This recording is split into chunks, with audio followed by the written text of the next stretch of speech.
প্ৰথমে সকলোকে নমস্কাৰ জনালোঁ লগতে আদৰণি জনাইছোঁ মোৰ চেনেলৰ অন্য এটা ভিডিঅ' মাজলৈ বন্ধু বান্ধৱীসকল আজি মই আপোনালোকলৈ লৈ আহিছোঁ বিলাহী আচাৰ মই যিটো পদ্ধতিয়ে বিলাহী আচাৰখিনি বনালোঁ ঠিক একেদৰে যদি আপোনালোকেও বনায় বহু দিনলৈ সংৰক্ষণ কৰি ৰাখিব পাৰিব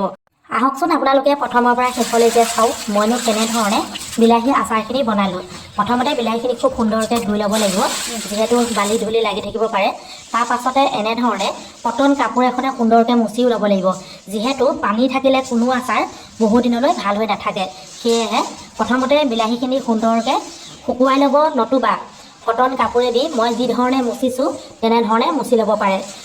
মই আজি যিটো ধৰণে বনাই আপোনালোকক দেখুৱাম এনেধৰণে বনালে বিশেষ এটা ৰ'দত নিদিলেও হয় ৰ'দত নিদিয়াকৈও আপোনালোকে খাবলৈ ল'ব পাৰিব যে নহওক পানীখিনি সুন্দৰকৈ শুকুৱাই ল'লোঁ এতিয়া মই এটা ধুনীয়া চাইজত কাটি ল'ম কোনটো চাইজত কাটে সেইটো আপোনালোকৰ ওপৰতে ডিপেণ্ড কৰিব এইখিনিতে আপোনালোকৰ সকলোকে নমস্কাৰ জনাই কথা এটা ক'ব বিচাৰিছোঁ যদিহে কোনোবাই নতুনকৈ চাই আছে চেনেলটি ছাবস্ক্ৰাইব এটা কৰি দিব আৰু কাষতে থকা বেল আইকনটো টিপি অল কৰি থ'ব যিমান পাৰোঁ অৰ্থপূৰ্ণ ভিডিঅ' এনেধৰণে আপোনালোকলৈ আগবঢ়াবলৈ চেষ্টা কৰিম আপোনালোকে নিশ্চয় চাই ভাল পাব এইফালে মন কৰকচোন এই যে বিলাহী টান টান অংশ বুকু অংশ মানে এইকেইডোখৰ কিন্তু দিব নালাগে কিয় কওকচোন ভালদৰে নিসিজেও আৰু খায়ো ভাল নালাগে সেয়েহে সকলো বিলাহী কাটি এনেধৰণে বুকু অংশ মই উলিয়াই পেলাম আৰু এই গুটিখিনিও অৱশ্যে পেলাই দিব পাৰে কিছুমানে গুটিখিনি পেলাইও দিয়ে কিছুমানে নিদিয়ে মই অৱশ্যে গোটেই গুটিখিনি এতিয়া পেলাই নিদিওঁ আপোনালোকক কাটি সুন্দৰকৈ দেখুৱাইছোঁহে এইটো চাইজতে সকলোখিনি এতিয়া মই কাটি ল'ম ভালদৰে মন কৰিব এতিয়া চাওক বিলাহীখিনি কাটি হোৱাৰ পাছত এটা চফা পাত্ৰত এনেধৰণে লৈ ল'ব মই বাল্টিংটোকে ব্যৱহাৰ কৰিছোঁ আপোনালোকে বেলেগ কিবা ল'ব পাৰে যিহেতু মই অলপ সৰহকৈ বনাইছোঁ সেয়া আপোনালোকে দেখিছে বেলেগ পাত্ৰ নাই বাবে মই ইয়াতে অলপ জোখমতে নিমখ দি ধুনীয়াকৈ নিমখখিনি মিশ্ৰণ কৰিছোঁ আৰু এটা বস্তু ইয়াতে এতিয়া মিশ্ৰণ কৰিম মই সেইটো কি বস্তু আপোনালোকে জানেনে এয়া চাওকচোন হালধি জোখমতে অলপ হালধি নিমখ দি মানে কিমানখিনি ধৰক বিলাহী আপোনালোকে কাটি লৈছে বা মই ইয়াত 4 কিলো লৈছোঁ আপোনালোকে কমকৈ ল'লে কমকৈ দিব মই যিহেতু 4 কিলো বিলাহী সেয়েহে সৰহকৈ দিছোঁ দি পেলাই ইয়াত মই 1 ঘণ্টাৰ বাবে পানীটো ওলাবৰ বাবে মানে এনেধৰণে বাল্টিংটোতে থৈ দিম তাৰপাছতে এতিয়া মই মছলা ৰেডি কৰিম এতিয়া অলপ গোটাই ল'লোঁ জলকীয়া পৰিমাণটো বঢ়াই দিছোঁ যিহেতু টেঙা বিলাহী আৰু জ্বলা হ'লে ভাল লাগিব আদা নহৰু ক'লা সৰিয়হ এয়া গোটা জিৰা আজৱাইন আৰু কালা জিৰা একেলগে থকা মানে মিক্স কৰি লৈছোঁ এইখিনি হৈছে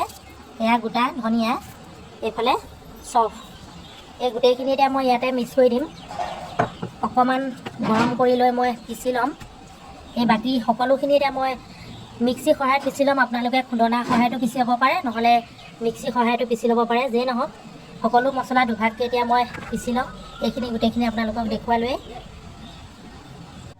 আপোনালোকে এটা কথা মন কৰিব আচাৰত দিয়া মছলাখিনি অকণমান যদি গৰম কেৰাহীত গৰম কৰি লয় ৰংটো সলোৱাৰ লগে লগে ইয়াৰ গোন্ধটো বৰ ধুনীয়া গোন্ধায় নহয়নে বাৰু আপোনালোকে নিশ্চয় আচাৰ যিসকলে বনাব জানে তেওঁলোকে গম পাইছে যে নহওক চাওকচোন এতিয়া ৰংটো সলাই পেলালে মানে মছলাখিনি অকণমান মানে ভাজি ল'ব অকণমান সময় দেই এতিয়া মই ঠাণ্ডা হোৱাৰ পাছত এটা পাত্ৰত এনেধৰণে উলিয়াই দিলোঁ লগতে অলপ বগা সৰিয়হ লৈ লৈছোঁ এয়া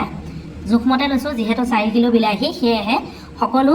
জোখমতে লৈছোঁ এতিয়া মই এই 1 ঘণ্টা যে বিলাহীখিনি থৈ দিছিলোঁ নিমখ আৰু হালধি সানি সেইখিনি পানীটো নিগৰাই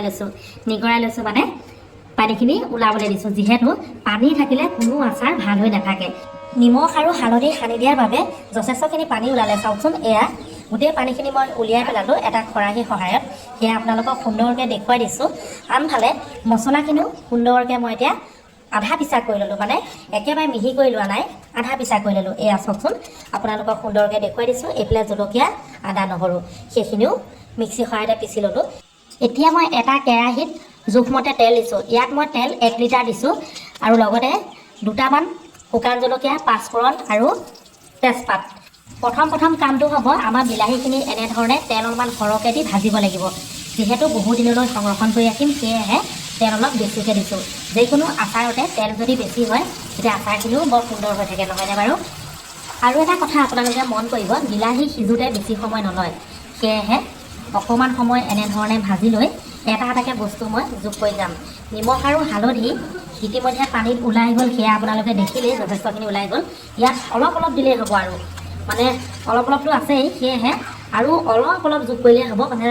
ধৰক বেছি নিমখ হ'লেও ভাল নালাগে বা কম হ'লেও ভাল নালাগিব আচাৰত অলপ নিমখ হ'লে ভালেই লাগে কিন্তু অত্যন্ত যদি বেছি হয় কিন্তু বেয়া লাগিব এতিয়া মই এই জলকীয়াখিনি যোগ কৰি দিলোঁ এতিয়া আদা নহৰুখিনি যথেষ্টখিনি পানী ওলাইছে নহয়নে সেয়েহে ইয়াৰ লগে লগে যোগ কৰি দিছোঁ আৰু অকণমান সময় ভাজি দিম বিলাহী জলকীয়া আদা নহৰু তাত অলপ অলপ হ'লেও পানী আছে নহয়নে অকণমান সময় যদি মই এতিয়া ভাজি দিওঁ ইয়াৰ বাহিৰৰ পানীখিনি যিখিনি মানে লাহেকৈ শুকাই যাব এয়া চাওক বিলাহীখিনিও গলি গ'ল পানীখিনিও অলপ শুকাই গ'ল হয়নে নহয় কথাটো আপোনালোকে মন কৰকচোন এতিয়া আৰু এটা বস্তু যোগ কৰিবলৈ আছে সেইটো কিনো দেখুৱাই আছোঁ আপোনালোকক চাই থাকক মই যিটো ধৰণে আপোনালোকক দেখুৱাইছোঁ বা যিটো পদ্ধতি দেখুৱাইছোঁ আপোনালোকে ঠিক একেদৰে যদি থয় এবছৰলৈ বিলাহী মানে সোৱাদ লৈ থাকিব পাৰিব একেবাৰে যেতিয়া বিলাহী নথকা ছিজনত আপোনালোকে আৰামত বিলাহী সোৱাদ ল'ব পাৰিব নহয়নে বাৰু এয়া চাওক অকণমান এনেকৈ হাতাখনৰ সহায়ত ভাঙিও দিব পাৰে আৰু এটা কথা বহুত গুৰুত্বপূৰ্ণ আচাৰ বনাবলৈ একেবাৰে পকা বিলাহীটো ইমান ভাল নহয় আধা কেঁচা আধা পকা বিলাহীটোহে বেছি ভাল হয় সেয়েহে পৰাপক্ষত আপোনালোকে এনে বিলাহী ল'ব আৰু খাবলৈও ভাল পাব যদিও অলপ চলপ এয়া ভগা নাই মোৰ হাতাখনৰ সহায়ত ভাঙি দিছোঁ আৰু যিহেতু এইখিনি জেলি নহয় আচাৰহে হয় সেয়েহে গোটা গোটাকৈ অলপ থাকিলে ভালহে লাগিব এয়া চাওক প্ৰায় সিজি উঠিলে ধুনীয়াকৈ মই হাতাখনৰ সহায়ত অকণমান ভাঙিও দিলোঁ এতিয়া কি কৰিম জানেনে দুটামান বস্তু যোগ কৰিবলৈ আছে কি বাৰু আপোনালোকে কওকচোন ধৰিব পাৰিছেনে কি বস্তু যোগ কৰিম এয়া চাওক ধুনুকৈ হৈ গ'ল দেখিছেনে এতিয়া মই যোগ কৰিম অলপ নিমখ মানে আপোনালোকক কৈছিলোঁ যে অলপ নিমখ যোগ কৰিম মই এইখিনিতে এটা কথা কওঁ ইয়াত মানে যিমানখিনি বিলাহী আছে সকলো বিলাহীয়ে টেঙা এতিয়া মই এই যে পিচি থৈছিলোঁ মছলাখিনি মিক্সিত এয়া যোগ কৰি দিলোঁ দেখিছেনে অলপ গোটা গোটা হৈ আছে আচাৰৰ সদায় এনেধৰণে গোটা গোটা হৈ থাকিলেহে ভাল লাগে আপোনালোকে মন কৰিব বহুতে হয়তো জানেই আৰু মইতো 110 বিধ আচাৰ বনালোঁ টোটেল থলুৱা আচাৰ বনাই সকলো ভিডিঅ' মই দি ৰাখিছোঁ আজি ভাবিলোঁ আপোনালোকলৈ এনেধৰণে বিলাহী বহুত আনি থোৱা আছিলে মানে 20 কেজিমান বিলাহী আনি থোৱা আছিলে নাই বোলো অলপ আচাৰ বনাওঁ লগতে আপোনালোকৰ লগতো শ্বেয়াৰ কৰোঁ আৰু যেতিয়া বিলাহী নথকা ছিজনত মই বিলাহী আচাৰ খাই মানে বিলাহীৰ সোৱাদ ল'ম এতিয়া মই 200 গ্ৰাম চেনি মিশ্ৰণ কৰিলোঁ কিয় কৰিলোঁ কওকচোন আৰু লগে লগে আৰু এটা বস্তু যোগ কৰিম এয়া ক'লা নিমখ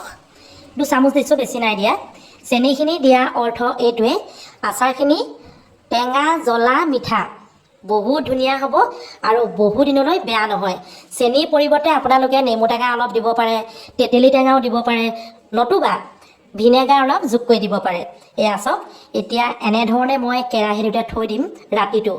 ৰাতিটো যেতিয়া মই থৈ দিম তেতিয়া সুন্দৰকৈ আচাৰখিনি ঠাণ্ডা হৈ যাব যিকোনো আচাৰ বনালে সম্পূৰ্ণ ঠাণ্ডা হোৱাৰ পাছত বৈয়ামত ভৰাব লাগে ঠিক একেদৰে মই ভৰাম আজি নহয় কালিলৈ ভৰাম আজি আপোনালোকক দেখুৱালোঁ আচাৰ বনোৱা পদ্ধতিটো আপোনালোকৰ পচন্দ হ'লনে যদিহে পচন্দ হ'ল লাইক কমেণ্ট অকণমান শ্বেয়াৰ কৰি দিব আজিলৈ আহিছোঁ শেষত সকলোকে মৰম যাচিছোঁ ইমান সময় ভিডিঅ'টো চাই থকাৰ বাবে অন্তৰৰ পৰা বহুত বহুত ধন্যবাদ জনাইছোঁ